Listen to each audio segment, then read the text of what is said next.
हम लोग पढ़ेंगे कि रेशनल नंबर को नंबर लाइन पे कैसे इंडिकेट किया जाता है। पिछले क्लास में हम लोग पढ़े थे कि रेशनल नंबर क्या होता है, फिर उसके बाद नेक्स्ट क्लास में पढ़े थे कि दो नंबर के बीच रेशनल नंबर कैसे निकाला जाता है, और आज हम लोग पढ़ने जा रहे हैं कि रेशनल नंबर को नंबर लाइन पे कैसे इंडिकेट किया जाता है। ठीक है, तो सबसे पहले आपको बता दे, नॉर्मल एक क्वेश्चन अगर 5 कहीं लिखा हुआ है और कहीं आपके पास -10 लिखा हुआ है, इसको नंबर लाइन पे आपको दिखाना है, तो आप कैसे दिखाएंगे?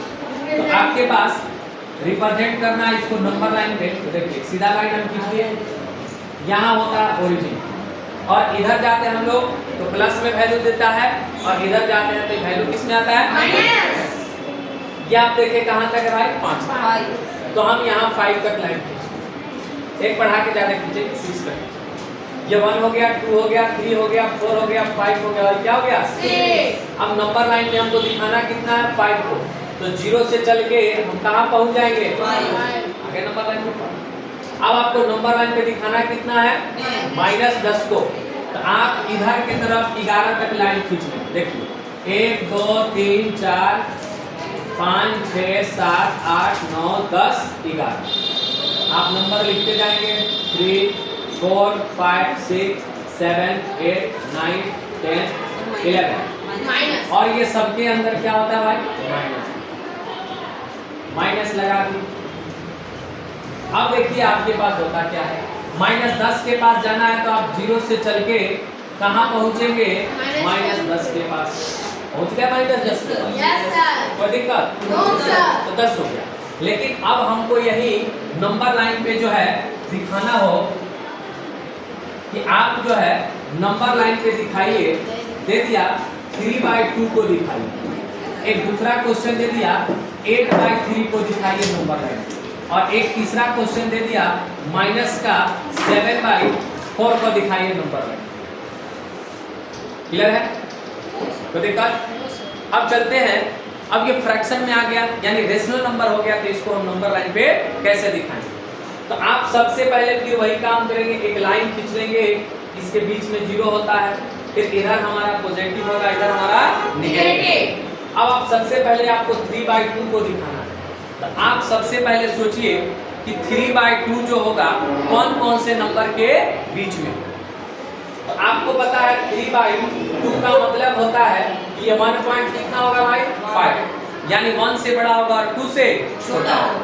तो 1 से बड़ा होगा और 2 से छोटा होगा, तो आप सबसे पहला काम ये करेंगे कि नंबर लाइन पे इंडिकेट कर देते हैं हम 1 2 3 4 और 5 ये डॉट। अब हमको पता चल गया 1 और किसके बीच में है? 2 के बीच में। 1 और 2 के बीच में कौन होगा? 3/2। तो आप सबसे पहले जानते हैं कि यहाँ होगा 1/2। ये हमारे पास 1 है, हम इसको 2/2 भी लिख देंगे, तो गलत है? फिर 2 से 2 कटेगा, कितना आ जाएगा? 1। अब जस्ट इसके बाद जो हमको अगला पॉइंट जो मिलेगा वो क्या मिलेगा भाई? 3/2। अगला अगर कोई पूछेगा कि अगला पॉइंट क्या मिलेगा तो आप क्या बताएंगे? 4/2। और 4/2 का मीनिंग आपके पास यहाँ कितना होगा? कटेगा 2 नहीं हो जाएगा। ऊपर में आपके पास 2 है, कोई दिक्कत नहीं। तो अब देखिए यहाँ से इस लाइन को आप लेंगे और ले जाके यहाँ क्या करेंगे? पहुँच गए आप 3/2 के पास, कोई दिक्कत? अब देखिए 8 आपके पास क्या दिया है? 3 दिया है। अब 8/3 को चेक कर लीजिए आप किसके बीच में। तो 8/3 को अगर 3 से आप डिवाइड करेंगे तो देखेंगे कि ये कितना बार में डिविजिबल होगा भाई?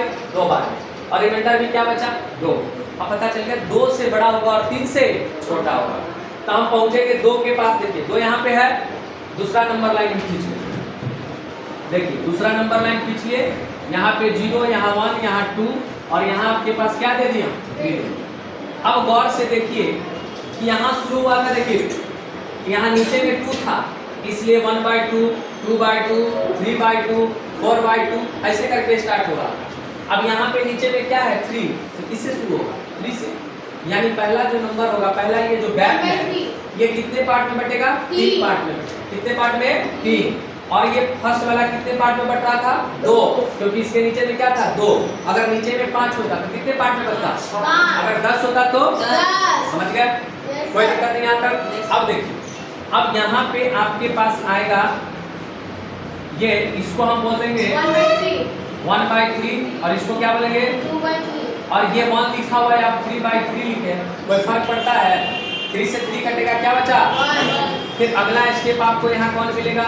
4/3 अगला क्या मिलेगा? 5/3 अगला क्या मिलेगा? 6/3 और 6/3 को आप 2 भी लिखेंगे तो भी गलत नहीं होगा।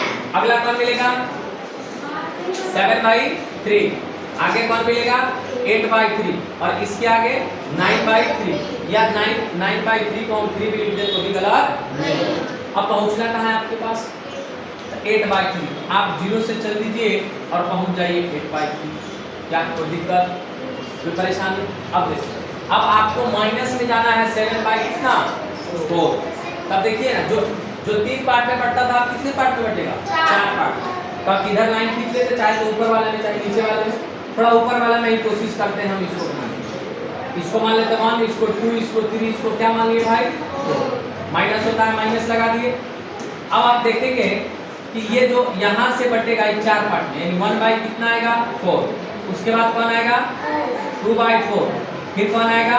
3/4 और सबके पहले क्या लगा होगा? माइनस। ये 1/1 लिखा हुआ है, हम -4/4 लिखेंगे तो भी मीनिंग क्या होगा? 7। 4 से कट के 1 देगा। अगला यहाँ पे आपके पास कौन आएगा भाई? माइनस का 5/4।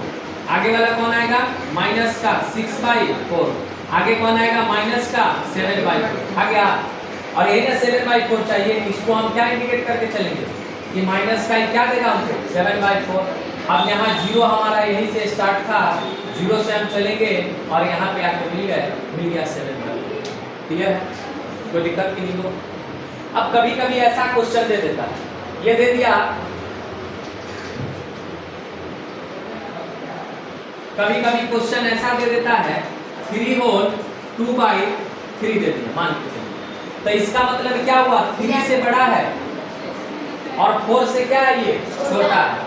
तो हम नंबर लाइन पे क्या करेंगे? 0, यहाँ क्या होगा आपके पास? 1, यहाँ 2, यहाँ 3, जस्ट इसके बाद कौन आएगा? 4।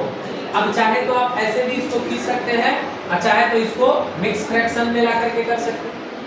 ठीक है, देखिए 9 और 2 कितना हुआ? 11। 11 कितना हो जाएगा? 3। अब सबसे पहले देखिए 3 पार्ट तो पूरा क्लियर था, यहाँ 3 के पास पहुंचेंगे तो आपके पास क्या मिल जाएगा?